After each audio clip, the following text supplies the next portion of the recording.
This is Secrets to Win Big, your roadmap to sustained growth. Brought to you by Arjun Sen, founder and CEO of Zen Mango, top brand growth driver, and a former Fortune 500 executive who has been called one of the most marketing intelligent minds in the business. Find him at zenmango.com. And now, here's your host, Arjun Sen. Welcome to Secrets to Win Big with Arjun Sen. Hi, this is Arjun. And today, I'm really fortunate to have an incredible conversation, which I'm really looking forward to, with Bill Santana Li, the co-founder and CEO of Knightscope, a company focused on reducing crime in America with robots. He's a veteran entrepreneur, a former executive at Ford Motor Company. He's also the founder of GreenLeaf, a company that grew to become the world's second largest automotive recycler. Welcome to Secrets to Win Big, Bill. Thanks for having us. Good to see you. Absolutely, my pleasure. So, Bill, a fascinating journey, Ford Motor Company, and since then, second largest automotive recycler. In this career that you have had, if you look back from 50,000 feet, what are some of the biggest wins that you're most proud of? Probably Knightscope, I think, would be one of them. The probabilities of founding a company, getting it funded, growing it, taking it public on NASDAQ, and then in the same year buying a company, that usually doesn't really happen. 95% of startups fail. I live here in Silicon Valley. There's 20-odd thousand startups, and a significant majority never make it. So for the last, this April will be our 10th year anniversary, and I'm certainly most proud of that. I think second, the time at Ford Motor Company was awesome. It was a wonderful training ground. If you look at my LinkedIn profile, I look unemployable during that time there because I had, 12 different jobs in 10 years on 4 continents, every functional area. And I just kept kind of getting moved around a lot. And, I was probably at 28, I was the youngest senior executive at Ford worldwide. At the time, the company was much larger, at 430,000 employees. And certainly proud of my time there and grateful for the opportunities to learn about design, about engineering, about finance, market research, manufacturing rationalization, product development, a lot of mergers and acquisitions. I had bought 22 companies in 11 months. So there's a great deal of learning in a very short period of time. So one thing, I just want to ask you, what you shared is very fascinating, that 95% of startups don't make it. In that particular world, for you to take that one startup within 1 year to that level, what were some of the big things that defined success in a world where there's only 5% chance of success? What I often caution or try to get founders to understand is you need to pick something that you're deeply, deeply, almost irrationally behind, that you really want to force to happen, because a life of a founder is miserable. It's brutal. Every day you're told no. I often joke the founder's diet. The diet is comprised of getting punched in the face for breakfast, kicked in the stomach for lunch, body slammed for dinner, and then you got to wake up the next morning with a big smile on your face, get on the camera, and go back at it again. And you've got to be able to fall in love with, be irrational about something that you really want to force to happen, because everyone is going to tell you no along the way. You're going to hit brick walls. People are going to put banana peels all over your path. And you got to be able to do sometimes the dumb, stupid, irrational, highly illogical things to make sure that you can keep going. And if you pick something that you're like, it's kind of my hobby, I don't know, if it fails, it fails. So what? Like, you're going to fail. If you pick something that, like, I don't care what you tell me, you keep telling me no, I'm going to show you how wrong you are. the likelihood you're going to make it is a bit higher. I love that. And as you were describing the founder's diet, to me, I was thinking about that scene from Monty Python, when the knight says it's just a flesh wound after losing an arm and a leg already. And I love that. I also love the fact that what you talked about is that commitment. And that also takes me back to how Vikings used to burn their boat once they got to a new land, because going back was not an option. And really love the way you connected that. Going back to Ford, what was, you talked about the amazing experience there. Is there one thing that you can take from there that has set Bill up for future success that was very important that you got from Ford? Yes, and it has to do with the trick question I usually ask when I interview someone. It's typically around the, hey, if you want to build an unbelievable company, like something super special, not, something great, but like something extraordinary, what's the most important functional area that you must optimize? Is it finance? You have the best financial team. You have the best customer service team. The culture is the most important. Your engineering team, purchasing, marketing has to be stupendous. Like, what is the one ingredient? And 9 out of 10 people will pick a functional area and go optimize it. Mm-hmm. And that is the wrong answer. That is the equivalent of asking a race car driver, please tell me, is the steering wheel more important or less important than the brakes? Mm. It's kind of an idiotic question. You need the whole thing to work as a system. And unfortunately, corporate America and our education system, we build functional experts, right? You hiring as the buyer, you become the supervisor in purchasing, then you're the manager in purchasing, then you, I don't know, become the director. Maybe you hang out in finance for a year, you come back to be the executive director of purchasing. Now you're the vice president of purchasing. Your ability to actually think cross-functionally, run a company or build one is all about zero, because you're there to optimize your purchasing activity. And we do not build enough systems engineers or systems thinkers to go, actually to build a company, you're trying to solve 127 simultaneous equations that are dynamic in nature and are changing every week. And you're going to optimize marketing this week, and you might have to optimize capital formation the next week, but you're never going to be optimizing one single thing at a given time for a consistent, layer of periods. So I think because I jumped around at Ford so much, I got to really, kept getting promoted or double promoted, and I get seeing parts of the company from different angles, like literally in some cases across the pond. And that taught me or reinforced that same sentiment of you kind of need to think about the whole thing. And if you're really good, you can move the chess pieces around to get the victory that you need. Think about the whole thing. I love that. And you're totally right. As we go through,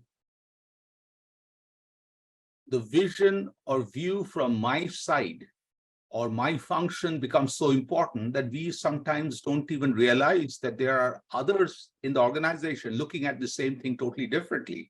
Yep. And great learning.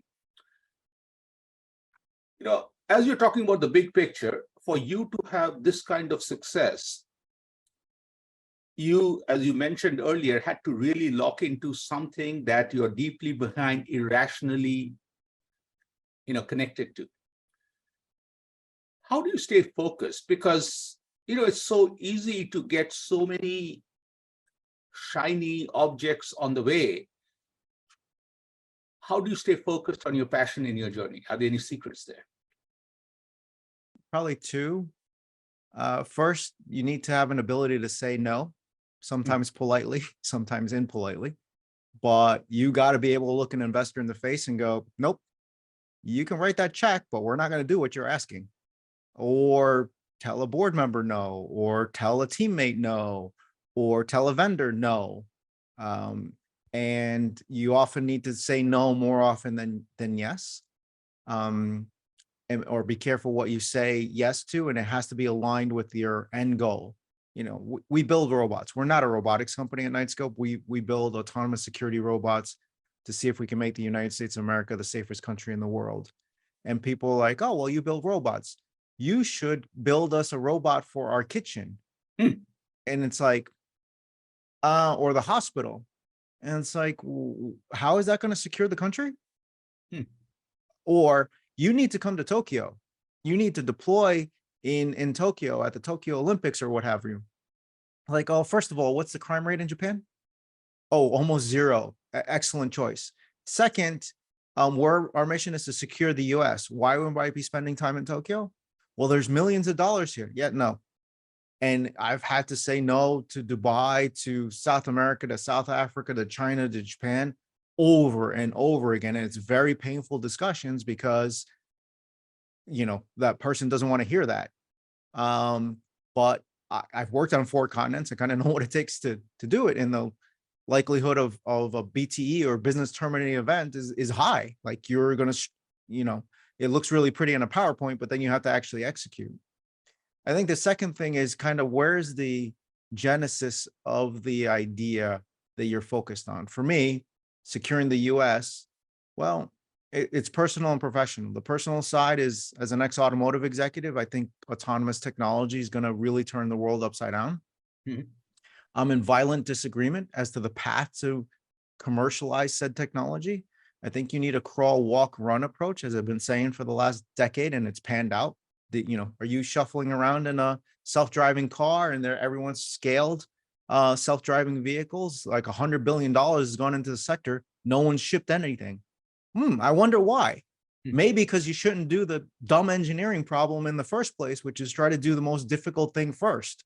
And maybe you need to try to get things to work at a few miles an hour before you start trying to go much faster, or be more thoughtful, as people are now starting to realize that you need to geofence things so engineers can actually optimize something with some constrained boundary conditions. But I think the thing that really motivates me is I was born in New York City. Someone hit my town on 9/11.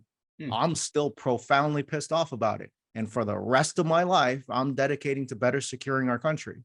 And no one is going to tell me no. And so I've already dumped a decade of my life into getting Knightscope off the ground, along with our awesome team. And the same founding executives that were there in 2013, the same management team that's here now. We're not going anywhere. And for the next decade or two, we're going to keep pushing until we achieve what we set out to do. As you are sharing, the things that really hit home for me is, one, the clarity of your business vision, robots, preventing crime, keeping the country safe, and the geographic domain is US. And, I was thinking of asking you, how do you say no so confidently? And as you discussed, I got it that you, or if I work for you or anybody else, gets that clear clarity what we are doing. And I really think, as you also described, I also realized when you say no so clearly, your yeses also come through with more from the heart, because that's such a powerful concept. I think we talked about startups failing 95% of the time. And part of it is you're the chief executive officer, but you're kind of the chief risk officer.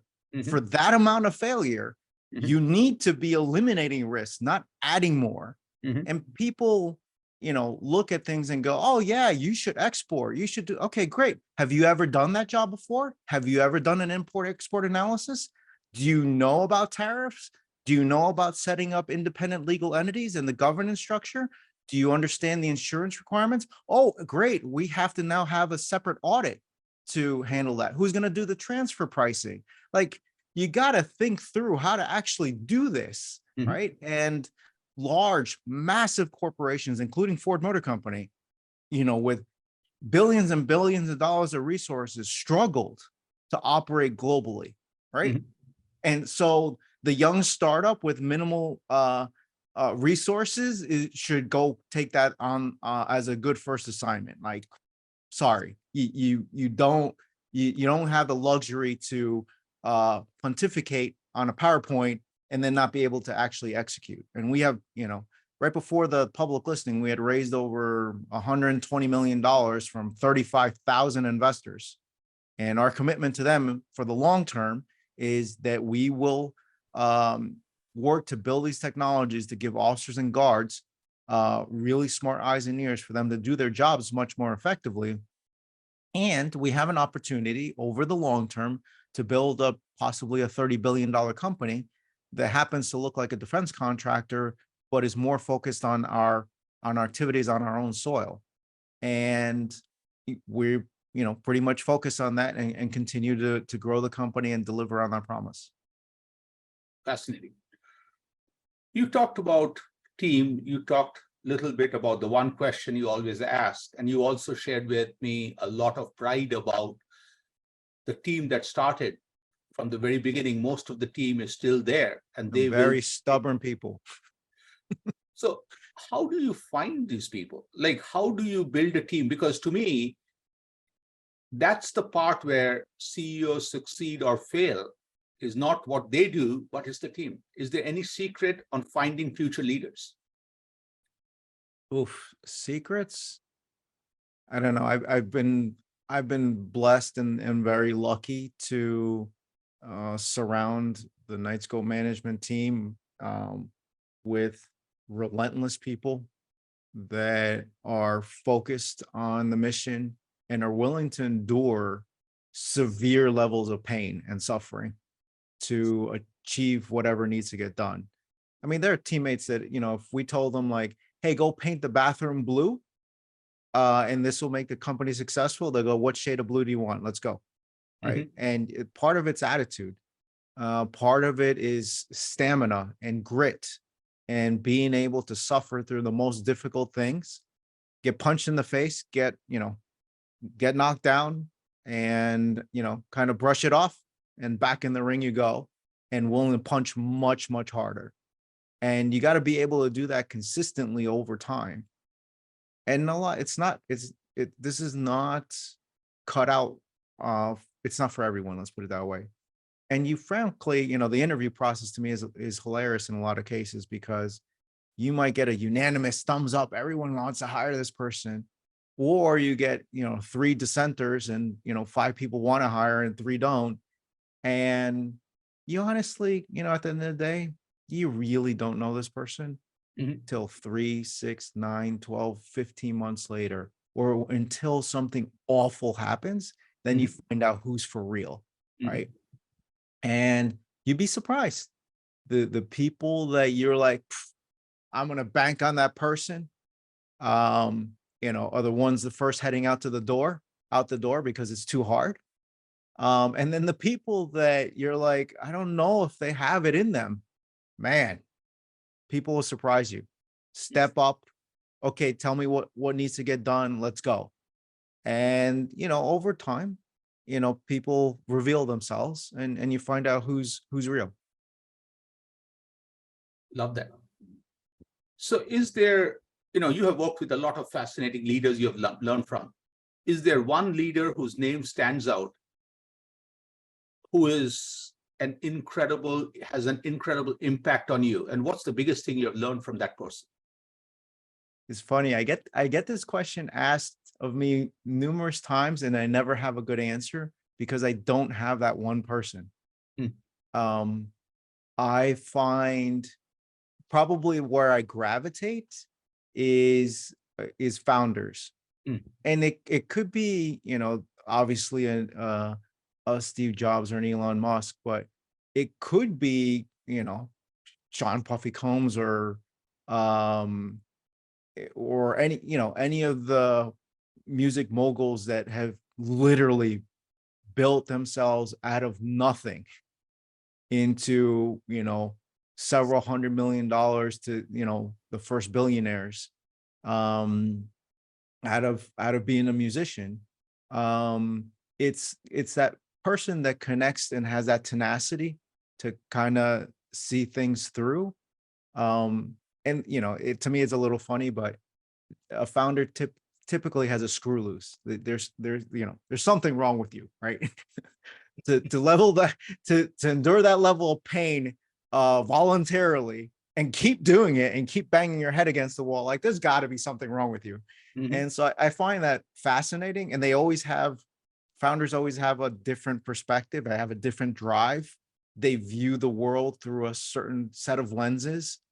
You know, my wife and I sometimes have a laugh, like I'm the glass half full. Sometimes she's glass half empty.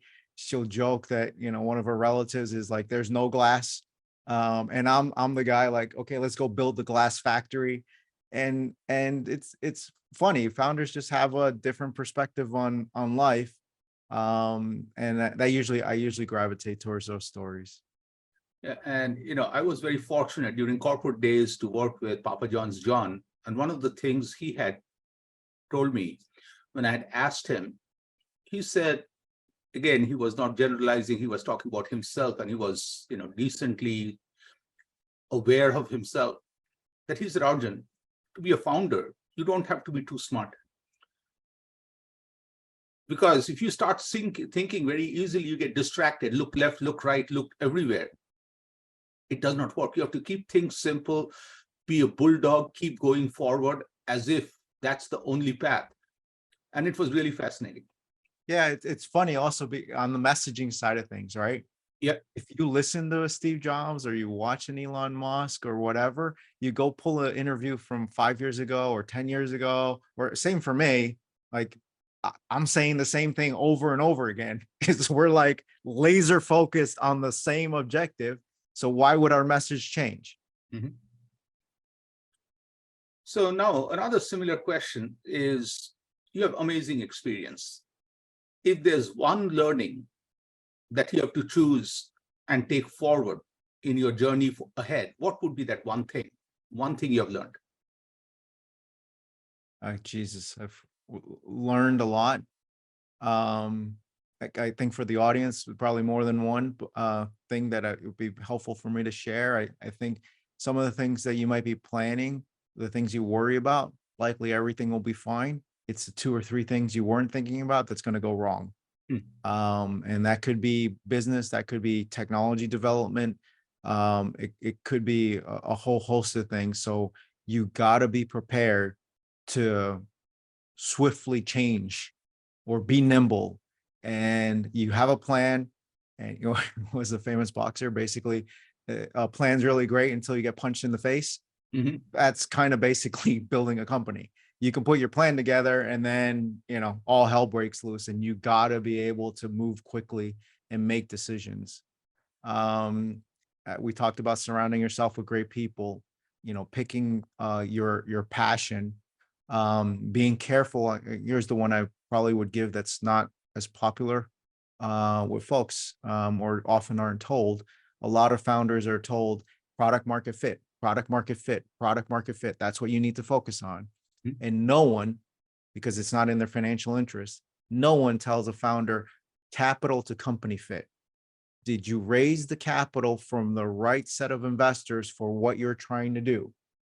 And, venture capital is not necessarily the right answer. In most cases, almost none of the time is the right answer. Is only a few very important use cases where it's actually extremely valuable. But for 99% of the people out there, it's the wrong place to go get the capital.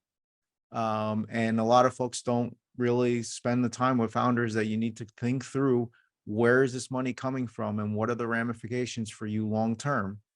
And I think that requires some careful thought. Yeah, and it's fascinating as you say that. It's where you get money from is a marriage. You getting married to the wrong person for the wrong reason really does not allow you to blossom in your journey. Yep. Especially if you do the really bad thing, which is sell. This drives me absolutely crazy from a governance standpoint. Selling board seats to the highest bidder in a round is horrifying to me. Yeah. Oh, because you wrote the largest check in a financing, you're qualified to sit on this person's board? Do you have the right demeanor? Do you have the right skill mix? Is it the right appropriate time to even have a board in the first place? Are you going to vote your shares along your preferred share route, or are you actually going to do your fiduciary responsibility and vote in favor of all the shareholders and all the common and preferred at the same time? You know, are you able to work well with all these other potential board members? How well do you really click with the founder? I mean, there's a lot of things that go on into deciding who should be on your board, and for you to kind of get forced into taking whoever wrote the largest check is the most idiotic, stupid, and poor way to set up a governance structure. I love how passionately you shared that, because I think that passion is very important, because that's a huge mistake people make. So from there, but no one will say that, right? Because it's one, if you're the founder and you said that and you're raising capital right now, it'd be very unpopular, right? And most investors would shy away. If you know, so what I ended up doing for 9 years before the company was listed, I was the sole director. I refused to sell a board seat to anybody.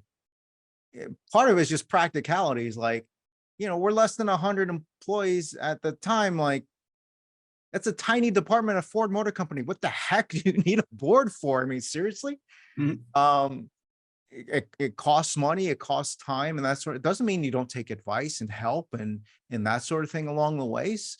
And then when I came to list the company, I was able to architect and pick the right board member with the right skill mix, mm-hmm. the right demeanor, the right collegial approach to working together, and actually had the long-term interest of the company in mind, not a set of preferred stock. And so if you go to knightscope.com/board, you'll see that our board is approximately 45% minority, 85+% female. And because I'm half Asian and half Latin, 100% diverse, right? Because the founder has the right to architect the brand, architect the technology or the product or the service, the capital formation. I, for the life of me, don't understand why a founder doesn't have the right to architect the right board at the right time with the right skill mix. And then people wonder, like, why is NASDAQ and NYSE and the states like putting regulations and rules in place for CEOs to do the right thing? Is because the capital formation and governance setup is corrupt for startups.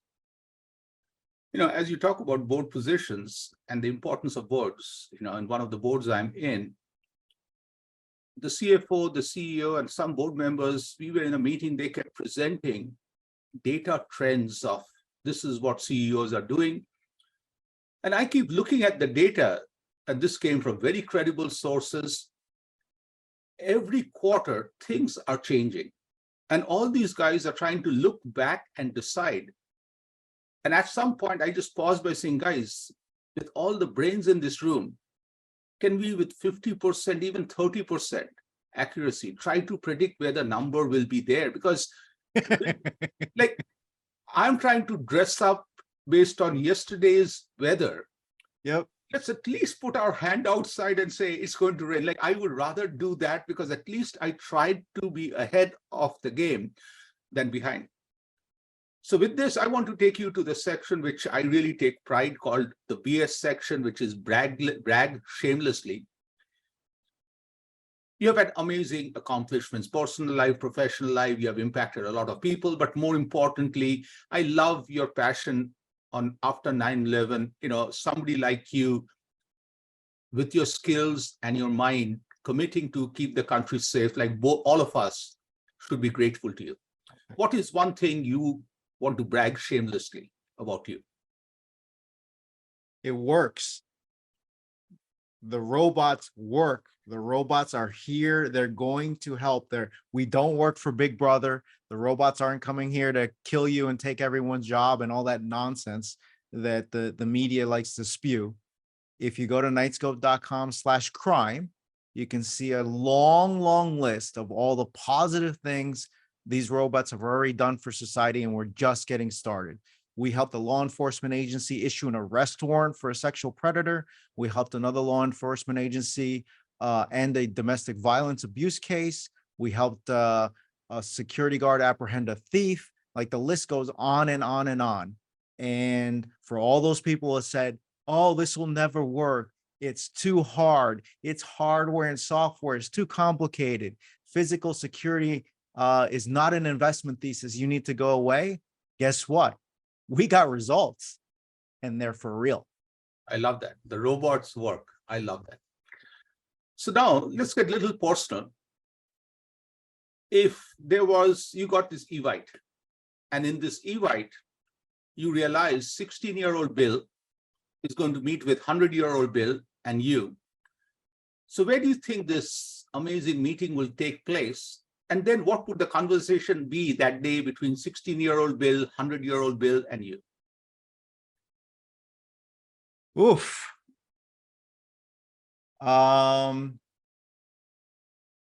At the end of the day, well, probably I would love to meet in a design studio.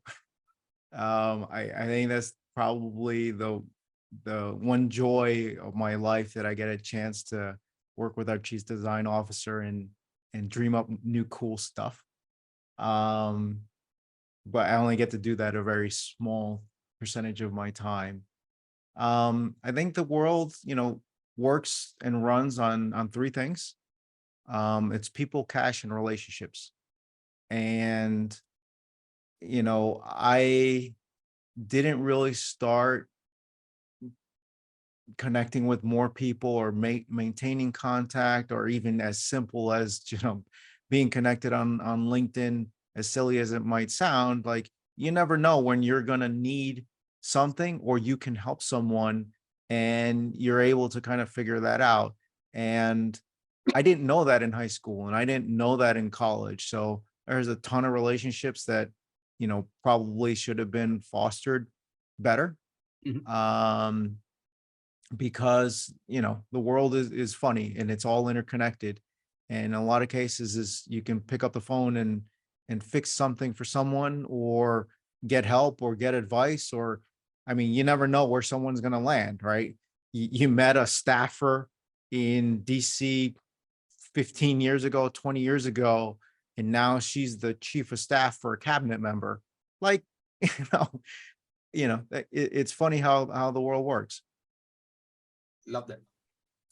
So, Bill, this was a great conversation. Truly appreciate you taking time, learned a lot, great advice. And you were very kind to answer every question I had. Is there any question you have for me before we wrap up? No, other than if you're interested in learning more about the robots, and you've got a security problem that we can help, just go to knightscope.com/discover. We sometimes do a roadshow for the machines to go out in the field for people to see them, and you can check out the roadshow there on our website. And the ticker symbol for Knightscope on NASDAQ is KSCP. KSCP. Awesome. Thank you, Bill. Truly appreciate the conversation. Thank you. Absolutely. Please be safe out there. Thank you. You've been listening to Secrets to Win Big with Arjun Sen, founder and CEO of Zen Mango, top brand growth driver, and a former Fortune 500 executive who has been called one of the most marketing intelligent minds in the business. To learn more, visit www.zenmango.com. Share this podcast with your friends and subscribe wherever you like to listen to podcasts.